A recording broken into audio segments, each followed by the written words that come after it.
ഒരു റോക്കറ്റ് പൊട്ടിത്തെറിക്കുന്നു. ചില സെക്കൻഡുകൾക്കകം ആകാശം മുഴുവൻ തീയും പുകയുമായി നിറയുന്നു. ലോഞ്ച് പാഡിന് സമീപം നിൽക്കുന്ന ഒരു മനുഷ്യൻ അത് ശാന്തമായി നോക്കുന്നു. ആ റോക്കറ്റിൽ അവൻ്റെ പണം മാത്രമല്ല, അവൻ്റെ സ്വപ്നവും ഉണ്ടായിരുന്നു. അത് പരാജയപ്പെട്ടാൽ അവൻ ദിവാളിയാറും, അവൻ്റെ കമ്പനി അവസാനിക്കും.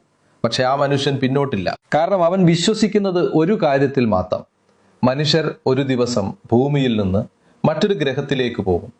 ആ മനുഷ്യന്റെ പേര് എലോൺ മസ്ക്. ദക്ഷിണാഫ്രിക്കയിലെ പ്രിറ്റോറിയ എന്ന നഗരത്തിൽ ഒരു കുട്ടി ജനിച്ചു. പേര് എലോൺ റീവ് മസ്ക്. പക്ഷെ അവൻ സാധാരണ കുട്ടിയല്ലായിരുന്നു. അവൻ വളരെ ശാന്തനായിരുന്നു. മറ്റുള്ളവരെ പോലെ പുറത്ത് കളിക്കാൻ അവന് വലിയ താല്പര്യമുണ്ടായിരുന്നില്ല. അവൻ പുസ്തകങ്ങൾ വായിക്കുമായിരുന്നു, വളരെയധികം, ചിലപ്പോൾ മണിക്കൂറുകളോളം. അവൻ്റെ അമ്മ പറയാറുണ്ട്, എലോൺ ഒരു പുസ്തകം വായിക്കാൻ തുടങ്ങിയാൽ അവൻ മറ്റൊരു ലോകത്തേക്ക് പോയതുപോലെ ആയിരിക്കും. ചിലപ്പോൾ ആളുകൾ വിളിച്ചാലും അവൻ ചിന്തിക്കുമായിരുന്നു, കണ്ടുപിടിക്കുമായിരുന്നു, സ്വപ്നം കാണുമായിരുന്നു.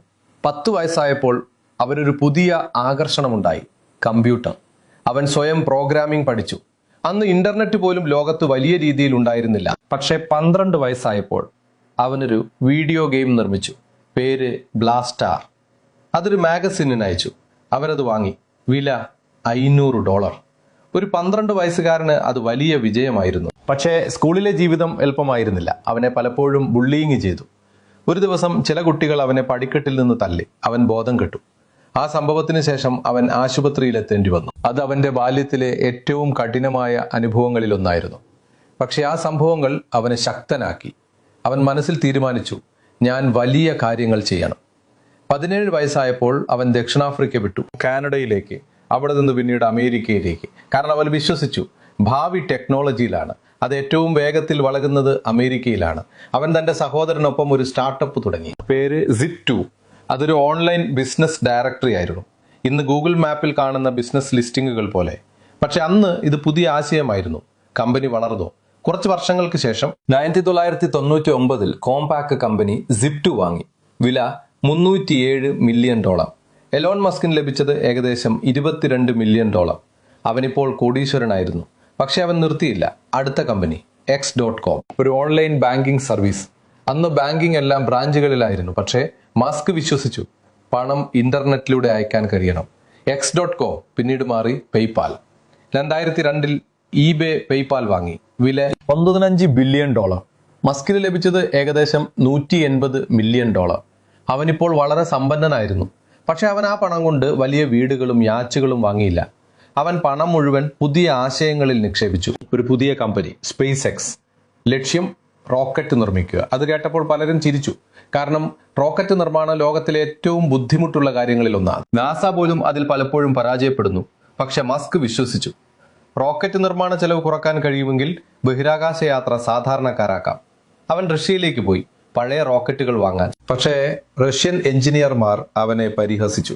അവർ പറഞ്ഞു, ഒരു സ്റ്റാർട്ടപ്പ് റോക്കറ്റ് നിർമ്മിക്കില്ല.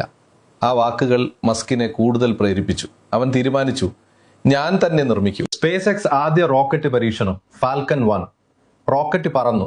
ചില നിമിഷങ്ങൾക്കകം അത് പൊട്ടിത്തെറിച്ചു. പരാജയം. രണ്ടാമത്തെ ശ്രമം, വീണ്ടും പരാജയം. മൂന്നാമത്തെ ശ്രമം, വീണ്ടും പരാജയം. SpaceX ഓൾമോസ്റ്റ് അവസാനിക്കാനിരിക്കുകയായിരുന്നു. പണം തീരുകയാണ്. അതേസമയം മറ്റൊരു പ്രശ്നം, മസ്കിന്റെ ഇലക്ട്രിക് കാർ കമ്പനി ടെസ്ല. അതും സാമ്പത്തിക പ്രതിസന്ധിയിലായിരുന്നു. 2008 ലോക സാമ്പത്തിക പ്രതിസന്ധി. നിക്ഷേപകർ പേടിച്ചു. ഒരു ഘട്ടത്തിൽ മസ്കിന് ബാക്കിയുണ്ടായിരുന്നത് വളരെ കുറച്ച് പണമാണ്. അതുപോലും അവൻ റിസ്ക് ചെയ്തു. Half Tesla, half SpaceX. എല്ലാം പണയം വെച്ചു. 2008 സെപ്റ്റംബർ. ഫാൽക്കൺ 1 നാലാമത്തെ ശ്രമം. ഇത് പരാജയപ്പെട്ടാൽ SpaceX അവസാനിക്കും. റോക്കറ്റ് ലോഞ്ച് ചെയ്തു. ആദ്യ സ്റ്റേജ് വേർപിരിഞ്ഞു. രണ്ടാമത്തേത് പ്രവർത്തിച്ചു. ചില നിമിഷങ്ങൾക്കകം റോക്കറ്റ് വിജയകരമായി ഓർബിറ്റിലെത്തി. SpaceX വിജയിച്ചു. ചരിത്രമുണ്ടായി. ഒരു സ്വകാര്യ കമ്പനി ആദ്യമായി റോക്കറ്റ് ഓർബിറ്റിലെത്തിച്ചു. കുറച്ച് മാസങ്ങൾക്കകം നാസ SpaceXന് ഒരു വലിയ കോൺട്രാക്ട് നൽകി. $1.6 ബില്യൺ.